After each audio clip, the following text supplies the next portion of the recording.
Okay, Summoner School, we're back again with another reverse review. I'm Buckwheat, and I'm joined by Keonkwai, son of Lightguard, one all-around pretty cool guy, and he's a Challenger Master Tier player. He's going to go through and give his opinions as we go through this game about what he's doing, what he's playing, and as we've done before in the past. Now, how this works, if you haven't seen this before, is he's going to be playing in this game, he's going to be playing Soraka as a support.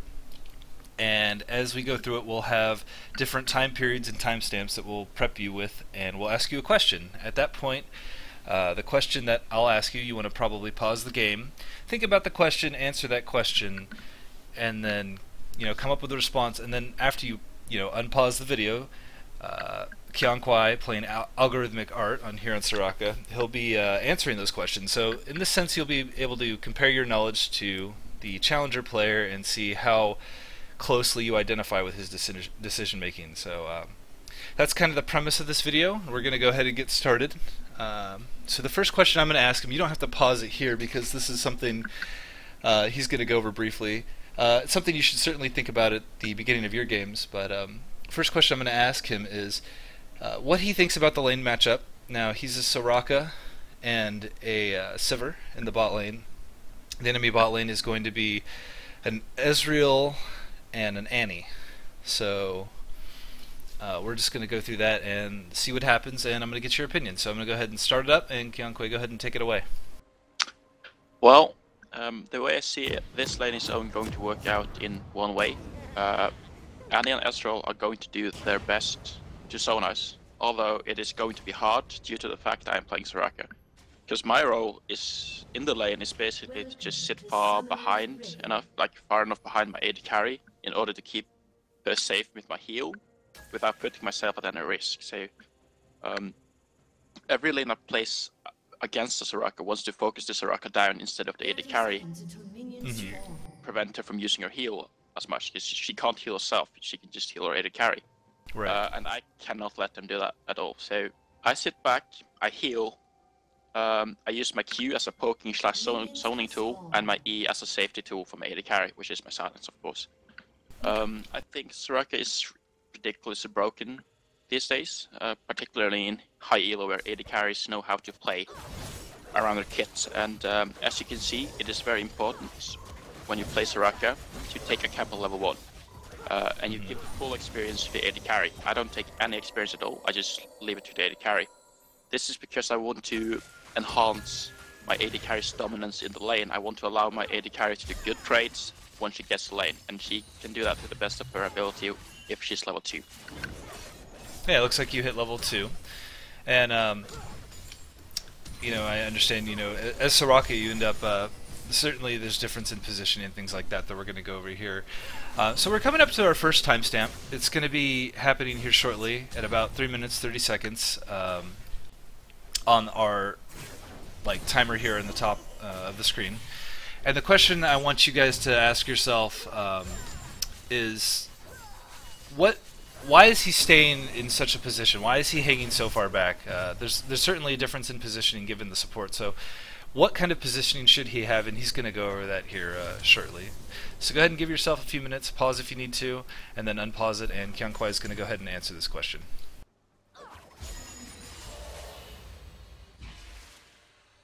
Okay, so, well, I stay behind because first of all, we do not have any vision, so I don't want to be caught out by the jungle. I want to help out Sivir to the best of my abilities, and if I want to do that, I cannot be stunned or focused down, because that would totally cripple me in a 2v3 or 2v2 situation. So I stay back to avoid being locked down in any stun with Sivir or just by myself, so I could be able to heal her and put down my silence to avoid them from being able to lock her down if Nidalee comes. So I'm basically denying their bot lane a chance to engage, because they can't engage on Sivir. Because I'm Soraka, I can just heal her up, deny them to use their spells and abilities, and we will outstay them and outtrade them, basically. Okay. Seems like a pretty good method. Looks like that's probably the most correct way, at least as from what I understand playing Soraka. So the next question we're going to have here, guys, get ready to pause the game again here in 5 minutes, at 5 minutes, the 5 minute mark. Ask yourself, he's getting ready to back, and he's got 580 gold. what should he buy? So, what items should he buy with 580 gold to create the lane he wants? So I'm going to go ahead and continue to play the game. Go ahead and answer that, Keonkwai. The way I see it, they're close to reaching the level where where they will absolutely demolish us in a fight we engage or commit to in a 2v2 scenario. So I am confident we will freeze our lane to the best of our ability to make sure we stay far enough back so they can't engage on us because we're so close to our tower. Therefore, I decide to upgrade my support item to gain a larger portion of gold in lane. And I am also doing this because I'm playing a safe lane, which means the laning phase is going to last for a long period of time compared to compositions able to shove down early towers, such as Tristan or Thresh lane, for example. So I'm also confident in my ability to control a possible 3v2 scenario with my silence and my heals when with this far back on our side of the lane. Also, I know for a fact that Nidalee has no flash if she decides to gank because she used it top lane, and Sivir has no TP as he used it just a couple of minutes ago. And this gives me another reason to delay other items to get Noman's medallion. And that's. Comes, Go ahead. We should be safe enough to simply just run away without using our summoners at all. And I noticed that. I think a lot of people, when they back, especially in this meta, rewards are like the first pickup. And you did go with the Nomad's Medallion. And most people like rush a Sightstone. So it's interesting. I think that's something to consider, especially being Soraka, you're probably going to be pushed into your tower quite a bit because you don't have the same presence that an aggressive laner would. And that seems to make a lot of sense to me. Something I certainly wouldn't consider because I don't play a lot of Soraka. Alright guys, we're coming up on our next timestamp. It's going to be here at 7 minutes, here at the top of the screen. And we're going to ask you here in 1 second, we want to know why is he not moving up farther to try to kill Ezreal? Is it too dangerous? Would you rather put damage on the tower? You notice that Ezreal here is rather low. So my question, and the question you guys should have out there, is why is he not playing more aggressively? Like what should he be looking to do given this lane setup? Okay, so Annie's back currently, and given that information, what is his goal here? Like, does he want to go for the kill or not? What do you guys think? Answer that question. Give yourself a few minutes. Go ahead and pause it now, and then as soon as you're done, Keonkwai is going to go ahead and answer that for you. So go ahead, Keon. First of all, please just remove the all vision, just make it red side. Oh yes, yeah, that's probably a much better answer, a better solution. So then you can see. Okay, go ahead. Okay, so first of all, we're lacking vision, which is why I'm very hesitant to move up to the tower. Secondly, I know that Riven has a TP up now because she just got it up, and I am unsure of the location of Nidalee and Annie, even though I know Annie went back. And this makes it a very risky play to go for, as it could backfire on us. So we just want to put as much damage on the tower as we can, as we don't get a lot of chances to lower its HP throughout the laning phase, as we are a very defensive lane. Also, you could see Sivir trying to go in for some sick plays there in the end, flashing for ezreal and stuff. And what happens is exactly what I was afraid of. Riven uses her TP to come down to bot lane, and it comes to ezreal. I did not expect this to happen, and I chose not to follow. I couldn't be asked to give them 2 kills for a wasted Sivir flash. Right.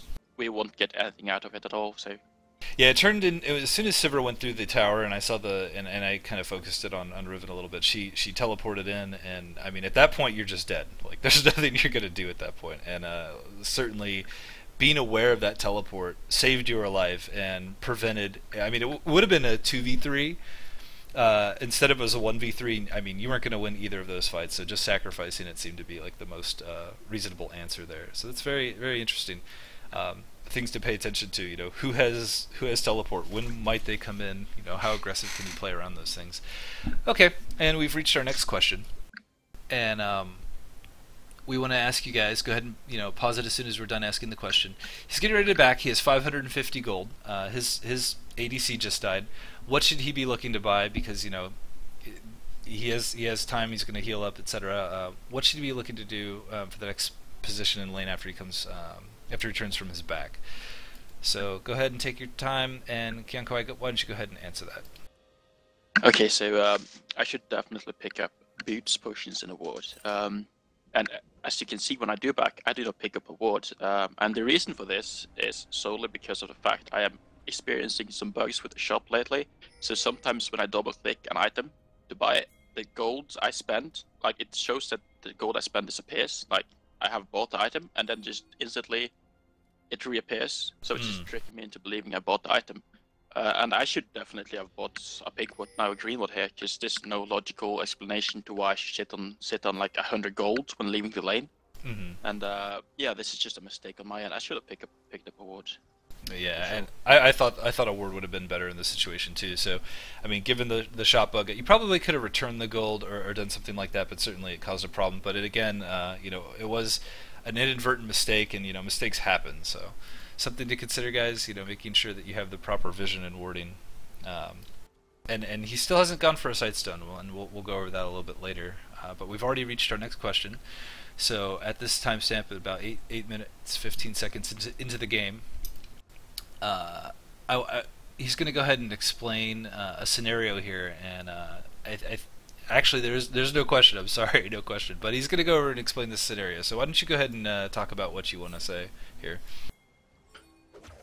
Yeah. Okay. So this is a great example of why I want to remain at a long distance from my AD carry, because Sivir goes a bit too far out in the lane, and she realizes she's done a mistake, and she instantly runs back, pops a spell shield, and runs backward while using her spell shield. So after her spell shield disappears, I immediately drop down my silence on Annie, because I don't want Annie to be able to put down any lockdown on Sivir at all, because if she does get stunned with her E down and my silence gone, she will most likely have a rough time versus a level 6 ezreal. So if I were close to Sivir at this point, Annie could have flashed and just ulted both of us, or I don't know, if she was level 5, she could have just done this both W, and I would basically have been useless, because I'm not no close range fighter. I have to stay back, just rely on my spells and my AD carry to do her stuff well, so I can do my stuff well. Exactly, and that makes a lot of sense. And I mean, the spell shield and your silence are pretty much the only thing that are going to save you from an engage, especially from Annie, because they do have a lot of burst if they catch this Sivir out. So very interesting things to consider here. All right, so we've reached again. We've already got to our next timestamp, so we're going to ask you another question, and the question is, what are you trying to do while you're being pushed into your tower? Like, what is your goal as Soraka while you're being pushed? Like, what do you want to do in relation to the mechanics of the lane? So go ahead, guys out there, think about what Soraka should do. Kind of give yourself some time to answer that question, and then when you unpause it, which you should pause relatively quickly here in like 2 seconds, think about it, and Keon will go ahead and answer that for you. Right. Yeah. So well, we just want to keep the wave close to our tower, really, because we want to stay close to our tower, basically. So we do not want the wave to be in to our tower. We don't want them to push all the way into our tower, so the minions take tower shots, but we want to freeze it just outside of the tower range to save the path. Yeah, after all, that's the whole deal about Soraka, just to make sure you never pull it out of lane and eventually out sustain and force your opponents back. I do, however, wish Sivir was a bit more confident in her ability to do alright trades. She's acting very scared of trading up to this point in the game, which is not very ideal. I want her to focus on trading a bit more, so I can just use my kit to its benefits, like heal her up, stay fairly alright in health, and eventually just out trade them and out sustain them, so they have to go back and we can shove into the tower. Okay. Yeah. And we're getting close to the next timestamp. I think it's at 10:30, so.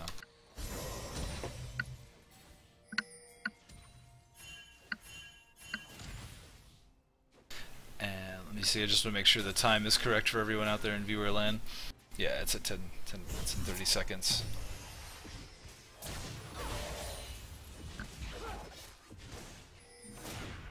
Okay, so we'll go ahead and pause it here for a second. I'm going to go ahead and ask you a question. You're getting ready to back, and again, he's backing again, and he sees the lane matchup. Actually, we have a teleport coming in, so let's let's go ahead and watch that. We should probably focus on that. Okay, a nasty fight breaks out, and you guys end up winning that fight. So it looks like you guys just won a team fight. You had some teleports come down, and he does again. You know, he has 875 gold. What should he buy? And considering he just won this quick little team fight here in the bot lane, go ahead and pause the game, answer that question. Keonkwai will go ahead and answer that for you. So why don't you go ahead? Okay, so basically I want to buy a size stone. I want to swap out a trinket for a red trinket and buy some potions. Also, I should go towards top lane now, because our team on the bottom side of the map are about to slay dragon. They're getting ready to kill the dragon, so I guess I have to move towards the top side. This is because the top lane is being pushed by both Riven and Italy, so I figured I want to move up the top lane in case something happens. But as you can see, nothing really does happen, so I just move back down. I want to get some wards out, and suddenly I notice Riven in the bush near red buff, so I have to just get the hell out of there. Yeah, it was you're very close to dying, and that would have been really terrible. So yeah, unfortunately you really couldn't make a whole lot happen up there, but there was a lot of people, and you were outnumbered, so that wouldn't have worked out for you. Okay, so we're coming up on our next timestamp, and the next timestamp, the question is, you know, he starts roaming, and he ends up going back to bot lane. So why is he going back to bot lane now? What is his purpose? You know, where does he need to be as far as roaming goes? He's going to go ahead and explain that. So go ahead and pause the game now, and then Keon, why don't you go ahead and answer that? It should be right about now, so they should have been paused by now. Well, first of all, there's a huge wave coming up bot lane, which is why I want to be bot lane to soak up some experience in gold.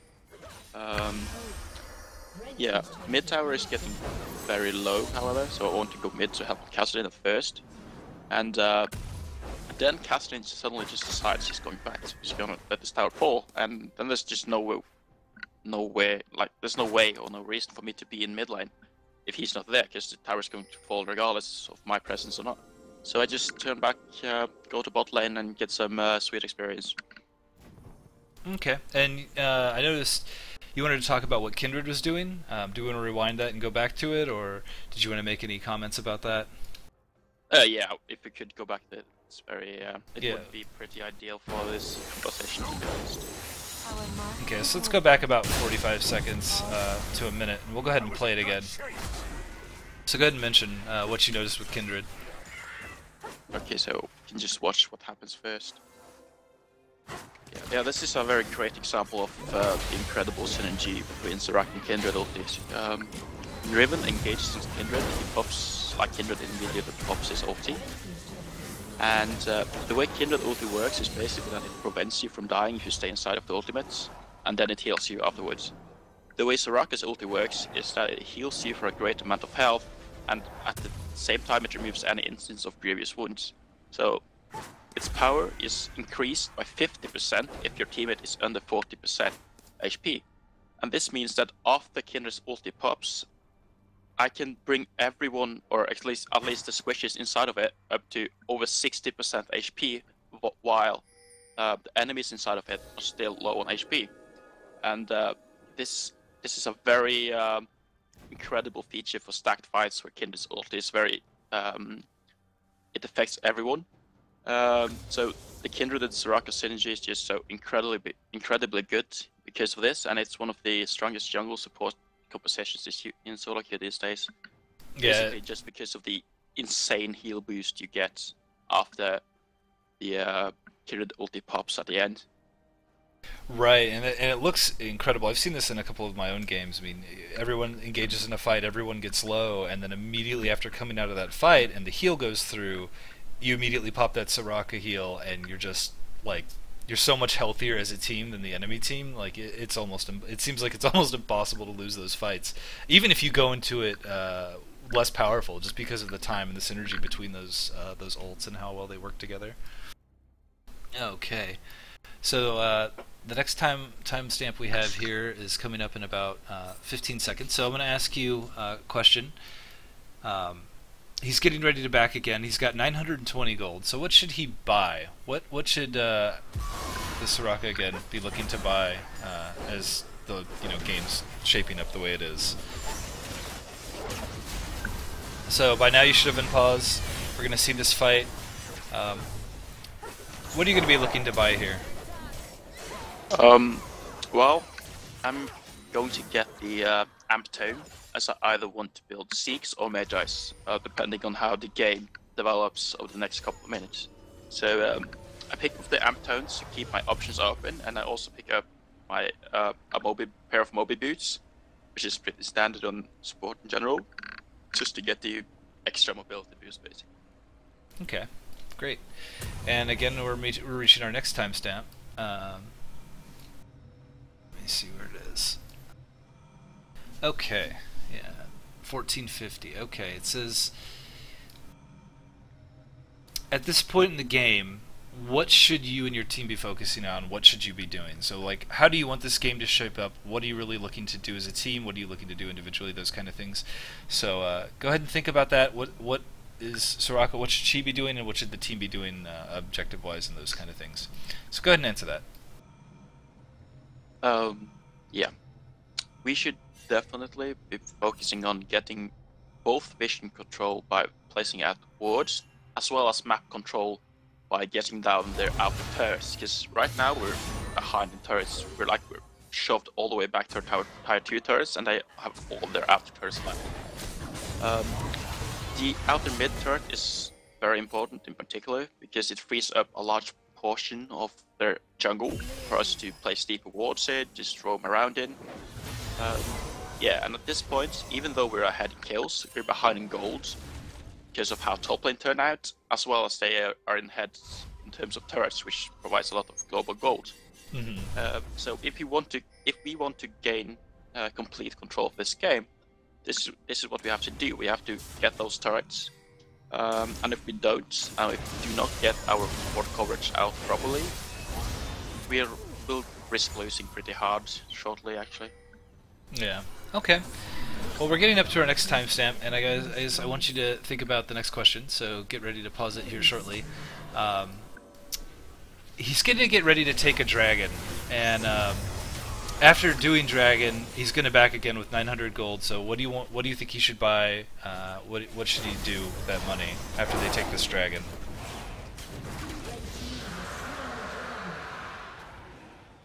And okay, they should have unpaused by now, so why don't you go ahead and answer that question, Keon? Well, I guess I could say why we took the dragon first. That's probably a better idea, yeah. We were able to kill both Annie and Astro in the bot lane, which means we are outnumbering them in a potential dragon fight. They have it's a 3 versus 5 basically, even though we just treat them around dragon. We are fairly sure they have no wards on the dragon itself, and the Rift Scuttler just died, and people rarely place wards on top of a Rift Scuttler. So we're fairly certain they don't have wards on the dragon itself, and we also have great ward control in general, which makes it a safe view. Yeah. So when I do back, I decide to go for the Magi Soul Stealer, just based on the fact I want to improve my synergy, improve the synergy my ultimate has with Kindred's ultimate, and because I do not expect to die anytime soon. I suspect we're going to end up winning a few fights shortly, and or at the very least be able to catch someone out wandering about in our jungle or their jungle, which makes it a very easy item to stack up for me. I am also able to get stacks from using my ultimate, even though I'm nowhere near a fight. So this is why I pick it up. Usually I would probably go for a Seeks instead, because the Mages is not a very reliable item on support. But I chose to not take the Seeks, because I've got a Sivir AD carry without an Infinity Edge yet, as well as I'm in a very great position to achieve a high amount of stacks of a Magi's based on the synergy it has with Kindred's ultimate, and the great amount of fights we're about to go into, and as you saw, we just had one. Yeah, and it seems to be, working out in a way because of the amount of assists you'll probably stack up relatively quickly with that item. And you know how well it can work with you. And see, if I would have been playing Soraka, I probably would have looked at like Champion GG and I see Zeke's Herald or Harbinger and like every Soraka player, almost everyone builds it. So that's probably what I would have done. But it's interesting that you make that decision because I think a lot of people will blindly choose those items based on regardless of what's going on in the game, but not based on what's happening in the game. So this is the next question we're going to ask you guys. It's 19 minutes and 20 seconds into the game. Their team's fairly pushed. They haven't even taken any outer towers at all, and it looks like a pretty bad position. You guys are about 2k gold down, so not so huge that you couldn't come back, but ultimately looks fairly grim. So why don't you go ahead and explain, what should you be doing with your team at this point and why? So go ahead and pause that game, guys, and then when you unpause it, Keon's going to go ahead and answer that for you. So Keon, go ahead. At this point, we should be looking to get some vision around mid lane, as we want to get to mid tower done pretty fast. Because it's by destroying the mid tower, we will be opening up other possibilities and objectives on the map. For example, roaming into the jungle for deep wards, setting up for a Battle Dragon in a safe way, and just basically taking away the current dominance in terms of map control. So we want to take the mid tower to free up other objectives. That's what we want to do. Okay, so we're coming up to our next timestamp. We have some things that are not going to really work out for you. It's going to cause your timely death here shortly. So guys, the question that's going to happen here shortly is he's going to die, and we're going to look for things as you see this team fight play out. What should he be doing differently? So we're going to let you watch and see him die, and then he's going to answer that. So as soon as he dies, pause the game and think about it.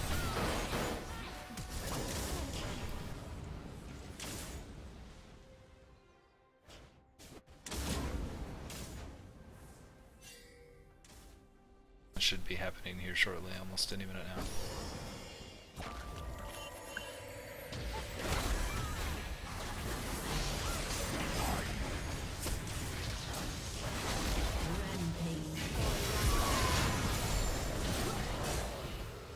Okay, so you watched him die. Go ahead and pause it here, and then Keon, why don't you go ahead and answer? Well, I didn't want to fight as we were in a very good spot to start with. So, as you could see though, when I died, Sivir still had her heal up. She used it after I died. And if she did use her heal, I would probably have survived the Nidalee Q and E and survived at least the damage output from her. I would probably still have died to Azir though, but there's a reasonable chance I could have been able to get the silence out from Azir, denying him his ultimate. As you can see though, we got two people coming in from the top lane, Tribush and Kindred is ready to jump over the wall, and the follow-up is just great in general, and me dying is to put us in this position is something I'd call worth, but I'd say it's a good trade. I die and we get 3 kills on the top tower as well, so it's a good trade for us, even though I lose a lot of stacks from hedgehogs, which kind of sucks. Yeah, that is a little painful. But the nice thing is, you've closed the gold gap. I mean, you're only 100 gold apart almost, so I mean that's pretty good for you guys, and you were able to take an objective off of it. So ultimately here, even though you could have possibly played better, maybe survived, etc. There could have been a chance for you to come out there on top without even dying, and it just could have been even better. So when you see a lot of people say like hashtag worth, I died, whatever, those are some things to consider. The more worth play is to not die at all, take objectives and get the kills. So there's always room for improvement, even when you're playing well, or when you come out on top or a play works out for you in your favor. Don't just assume that like, oh, okay, it worked, it couldn't have been better. There's always room for improvement, even when good things happen, right? So we're gonna go ahead and get to our next timestamp, and the question is, Sivir is going to use her ultimate, and which is going to be a precursor to an engagement in a team fight. What is his role in the team fight? What is he looking to do with that Sivir engage? Because they're the Sivir run at him kind of strategy. So go ahead out there, guys. Go ahead and pause the game, and Keon's going to go ahead and answer that for you here shortly. So I guess you can start answering it while it happens. Well, Yeah, my role is just to keep my teammates healthy, as well as deny them any sort of engage onto our backline, which is basically Sivir in this instance. So I should use my E to do this, and as you can see, I totally screwed this up right here. And yeah, I completely fail my E, which leads to Sivir dying. And her death is completely on me. I should have prevented this at all cost. Yeah. This shouldn't have happened. So this particular scenario is one of the reasons we chose to show this replay instead of another game, as it really shows you how one personal error can lead to someone else's death. This should have been a very fatal mistake, costing us the entire game if we were in a different position at this stage of the game. But because of the fact we're so incredibly strong as a team, compared to them as a team, we get away with it. Yeah, and what I notice is you throw your silence down, and Annie flashes it and kills Sivir immediately, which is really unfortunate because that's the one thing you're really trying to prevent.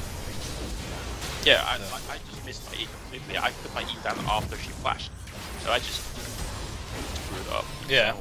So, yeah. Well, I guess this shows you higher elo players also have flaws in the gameplay, me included, and that is one of the reasons we wanted to show this replay, or at least this replay. So everyone makes mistakes. Higher elo players just tends to make a very few mistakes, as they happen very rarely compared to lower elo players. Yeah, and it's interesting because I think a lot of players don't realize, like, I certainly don't either. Like, it could be like one critical skill shot or one critical zoning tool that you don't use at the right time that gets people killed. I mean, the difference in that play was Annie successfully being able to flash and kill Sivir versus not being able to successfully flash and kill Sivir. Because if she was stuck in that silence, there would have been nothing she could have done, and she probably would have just died. Yeah. So, you know, certainly in lower elo games, I miss skill shots all the time, and you don't realize how impactful that can be over time, given how many you're missing. So that's really interesting because it's coming down for you at a higher elo. One simple mistake can cost you a game, and they end up surrendering, which is rather unfortunate because I mean, if we look at the gold, you guys are really not very far apart. So, guys out there, we wanted to have some post-game talk. Do you think they should have surrendered? Why don't you go ahead and give your thoughts over on that, Keon? Well, they shouldn't have surrendered at all. In my opinion, at least. I think the stakes were pretty even at this point. We had a small gold lead of 1.6k golds, which is not very meaningful at all. They could have been able to come back from this if they just played their position correct. Because after all, the first 50 minutes of the game, they had complete control of the map. We had like no control of the map at all. They had 3 turrets, we had none. I think they just should have used their strengths to their advantage to get them back into this game. Yeah. So no, I don't think they should have surrendered. This was just a stupid surrender, if you ask me. I guess someone was too salty on the team and they just gave up or something. Yeah, and that's really unfortunate because I mean, this is a ranked game you were playing. I mean, this is like at a very high level. There was like 3 or 4 challenger tier players in this game, and so it's interesting that they would be willing to surrender so quickly, especially considering the difference in gold.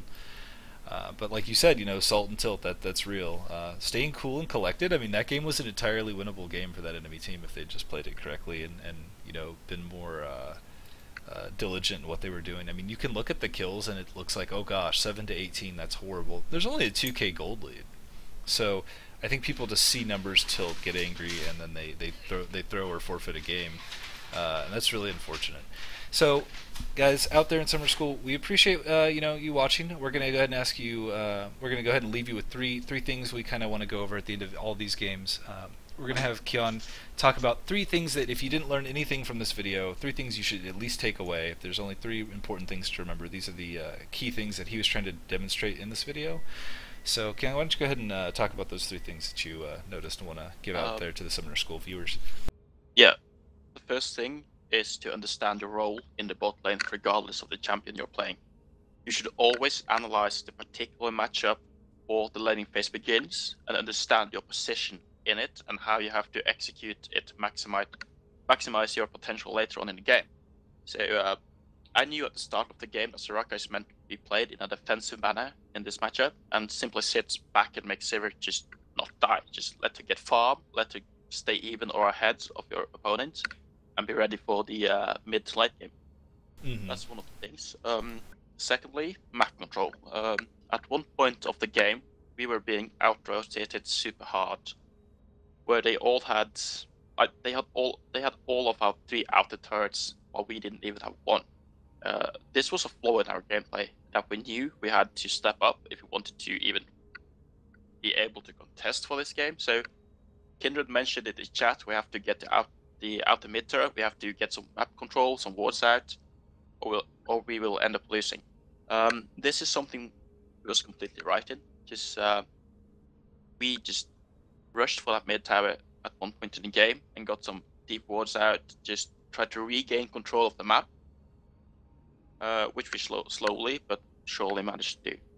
Yeah, it worked out for you guys, and it turned out, most games, and especially from what I've watched a few Challenger streamers, they say that having those 3 outer turrets as objectives is like the thing. Like, kills don't even matter so much as those 3 objectives. Having all 3 of the outer turrets down. Those are the things that they're looking for in Challenger tier play. That was what I heard from Valkyrin the other day.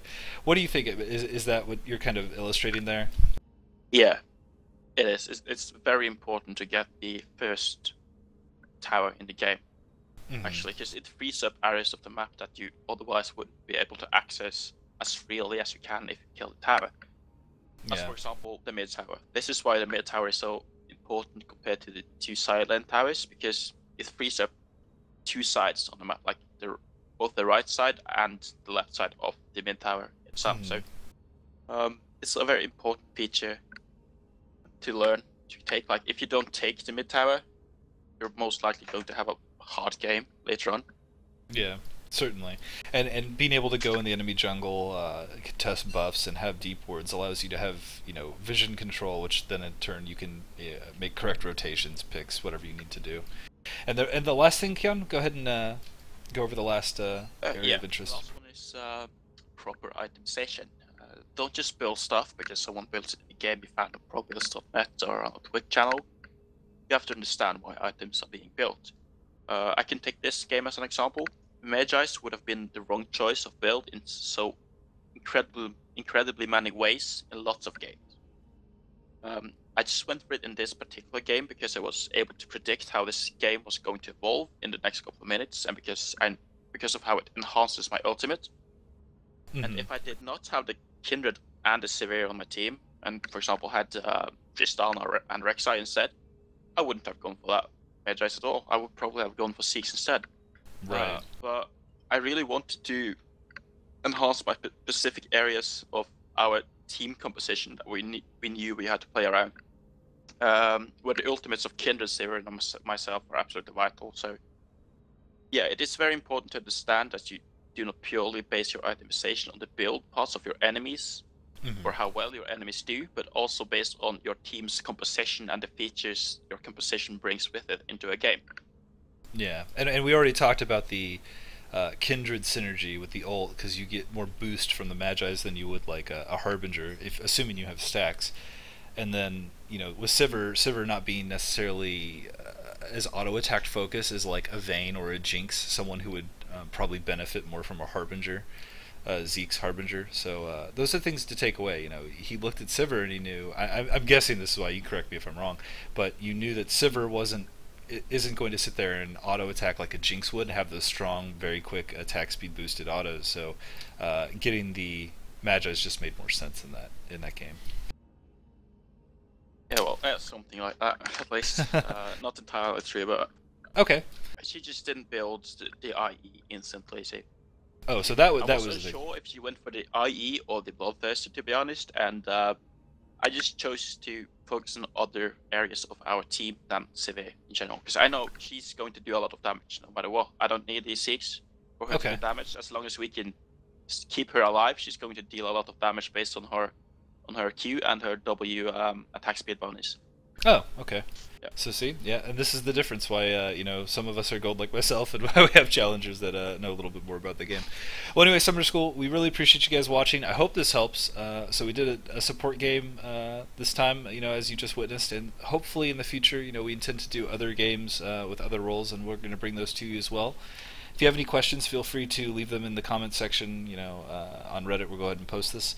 And any areas of improvement, anything you want different, anything you think we should improve on, or have any opinions, go ahead and give us that information. It really helps.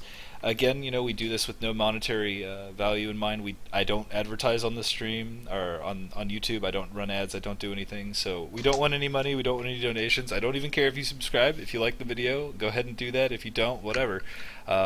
But again, we want to bring this content to you as free as possible and hope that you guys get better. So have a good day and take it easy, guys. Have a good one.